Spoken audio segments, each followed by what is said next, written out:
fire for God. Now, this happens in churches, too. It could be bad people. It could be a church split, or it could even be the devil. Let's get the devil! Yeah, let's get the devil. There's nothing wrong with getting the devil. We're supposed to get the devil, but our focus is supposed to be on God. We're supposed to be on fire for God, not on fire for beating the devil. Does that make sense? You guys follow me on this? Okay. Another one is success. Success is a great motivator. It's not very much for me. But if you're failing all the time, it's harder to keep a better attitude. But if you have success, whether it be, personal success or whether it's even in the church, most commonly it's focuses on numbers. When people in the church are like, man, we're just doubling our numbers every other week. Aren't we awesome? Yay, we're awesome and God's awesome, but we're also awesome because we're succeeding. You see what I'm saying? It's the focus on us, not on God. We must be on fire for God, because being on fire for anything else is idolatry. Let me show you one illustration from the Old Testament. I didn't look this up. I could have. I forgot to. There was a story in Exodus where Aaron's sons are worshiping before the altar, and they're offering the offer of incense at the altar. So the prayers of the saints. They didn't call it that at the time, but and they brought what the Bible refers to as foreign fire. Anybody remember this story? A couple of you? The foreign fire, they're not exactly sure what it meant, but they're supposed to bring fire from underneath the altar. I think what most people think is that they brought fire that didn't come from the altar. And these two boys brought this fire.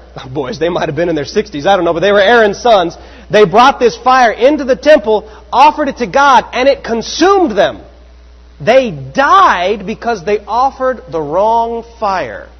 Now, God's not going to kill you if you're on fire for something other than Him, because He's a gracious God and He loves us. But understand the consequence. Understand the purpose behind the story. We need to make sure that our fire is not only hot, but it is for the right thing. So we should be on fire for God and nothing else. And sometimes we just aren't. Sometimes we just aren't excited. Sometimes we just don't have the energy.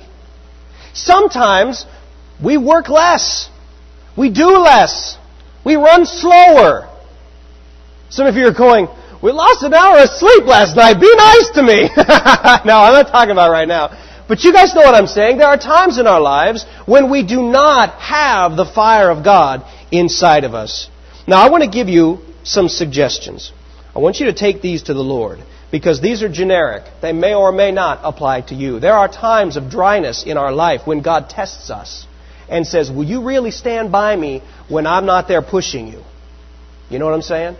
And there are times when we just have to buckle down and do what God tells us to do. But there are also things that we can do that can pour water on our fire. If you've ever done a campfire, what happens when you pour water on a fire? What's that? There's lots of smoke. But does it put the entire fire out usually with the first cup? I mean, it just depends on how low your fire was when you did it. But if you've got a blazing fire and you took a cup of water and poured it on there, it would lessen the fire, but it wouldn't put it out. It'd just lessen it. The other day, I really need to clean my barbecue grill. Y'all need to know that. And because it caught on fire the other day. And if you've ever had the bottom of your grill catch on fire, you know that you haven't cleaned it in a really long time. And so it's on fire, and I've got my spray bottle trying to spray. Boy, it was doing nothing. It was not putting anything out.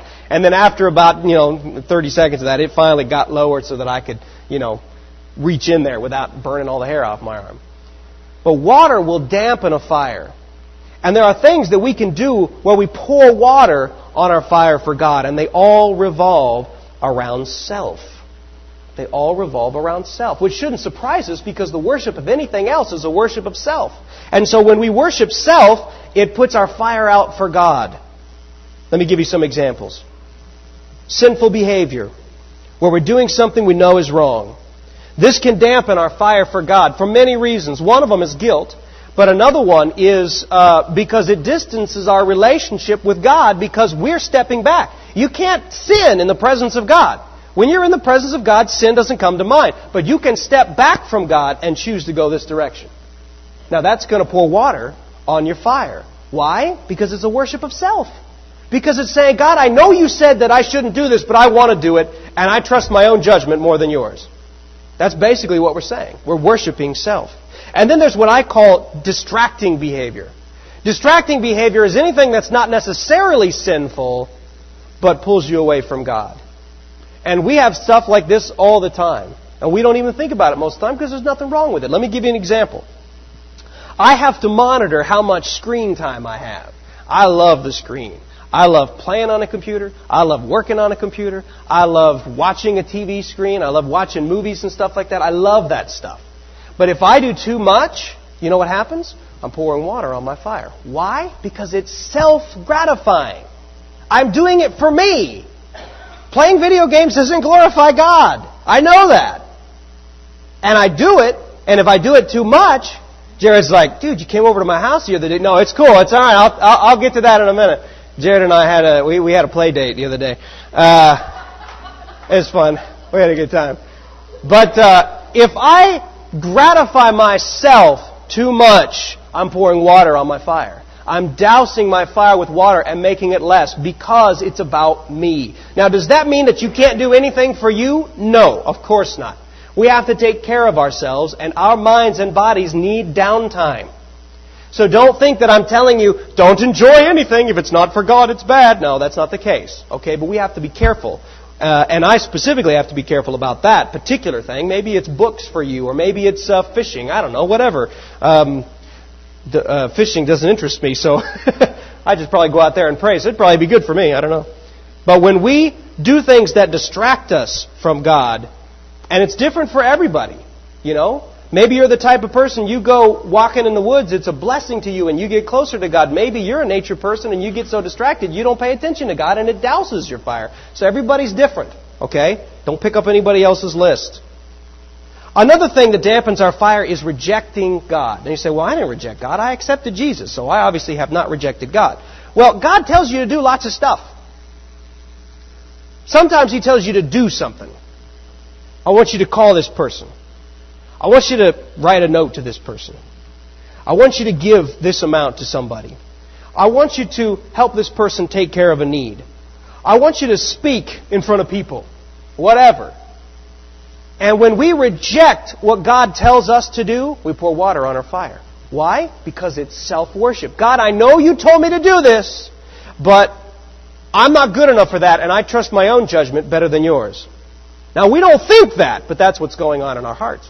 We're saying, God, I know that you want this, but I don't, and I know better than you.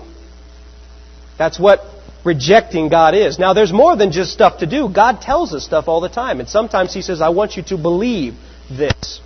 I want you to believe this about the Bible. I want you to believe this about me. I want you to believe this about the world.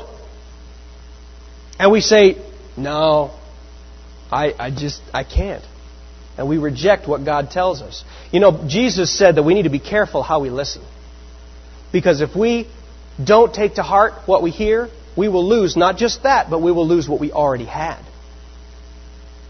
And so that's putting water on your fire. The revelation you received yesterday, you will lose if you don't accept today's. Some of you are like, I've never received the revelation. Don't worry, the heavens don't have to open for you to get a revelation. A revelation is just when God quickens something in your heart. The last one is the most common for out here. And that's being sin conscious. Now, I told you that sin can dampen your fire. So your first thought is, I'm going to look for sin, I'm going to get rid of it. Well, that's one thing. Sin consciousness is something else. Sin consciousness is where you're focused on your sin, where you're constantly thinking about your sin, and you're constantly beating yourself up for your sin. That's sin consciousness. Now, why does that dampen your fire for God? We would think in our minds that beating ourselves up for our sin would motivate us to not sin in the future. It doesn't work that way. Focusing on God motivates you to not sin in the future. When we have our eyes focused on Jesus, sin doesn't have much of a chance. Does that make sense? And here's why it's selfish. Sin consciousness tells God, I know you forgave me, but I'm not willing to accept it. I know you forgave me, but I know myself better than you, God, and if I beat myself up a little bit longer, then I will be better next time. And that's what I want to do. And so I'm not going to accept your forgiveness. It's a rejection of God's forgiveness and trusting your own ability to judge yourself. You can't judge yourself. You can measure yourself, but you can't judge yourself. Now that's the bad news. We pour water on our fires all the time. What ignites our fires? What gets us on fire for God? Now we have to be careful because remember I told you a whole bunch of false fires. False fires are excitements that aren't about God, even if they look like they're about God. But the things that ignite our fires for God are a little bit different. And it's going to be different for everybody. My favorite is revelation. When God shows me something. When I receive a word of wisdom or a word of knowledge or something like that from the Lord, when I'm reading His Bible and something jumps off the page, man, I get excited. Ask Kara. You got to hear this. Oh, it's so cool. God told me this. Yeah, I'm excited. And that gets my gears a-churning. And I'm ready to go. And I've got more energy. I work harder. I do more. And I run faster because I am turned on for God because of revelation. For some people, it's worship. This is probably Kara's favorite one. Worship is, and remember, you think of Revelation, you think of the last book of the Bible. Revelation is God speaking to you. Worship is God touching your heart. Okay, so this is all about God. When Kara worships, she gets excited. And you've probably never seen her just let it all hang out. It's really entertaining. Sorry, honey. But man, she gets excited. She just can't contain it because she's so excited for God because God loves her and she just loves Him and He's so awesome and it just bubbles out and she's energized. She runs faster. She works harder. She does more because God has touched her heart. For some people, it's serving. Watching God move while you help someone. Now, this could be literally just helping someone, like helping someone mow their lawn or move or giving money to someone or something like that. But it can also be helping them, serving them ministerially, where you show them something from God's Word or you're a shoulder for someone to cry on or you give them some encouragement. Any of those things where you're giving of yourself to someone else. For some people, that just energizes them. Missionaries, this is their big thing. Then why do they go on the mission field? Because they get excited on the mission field. They're out there giving of themselves, and we think, man, aren't you just exhausted? They say, no, I got a fire underneath me. You ever wondered about that phrase? Something lit a fire under that boy? Isn't that a strange phrase? But what an image. You put a fire underneath you, you'll move fast too.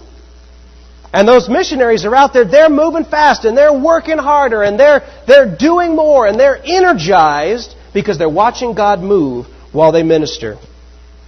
For some people, it's fellowship. And let me clarify fellowship. When we have a fellowship dinner, unless you're talking about God, it's not fellowship.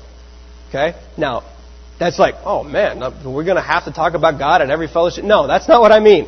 Socializing is fine. We need to socialize with one another. We need to build our relationships. But I love it when Harold comes over to my house, we'll sit down and chat, and we'll chat about, I usually ask him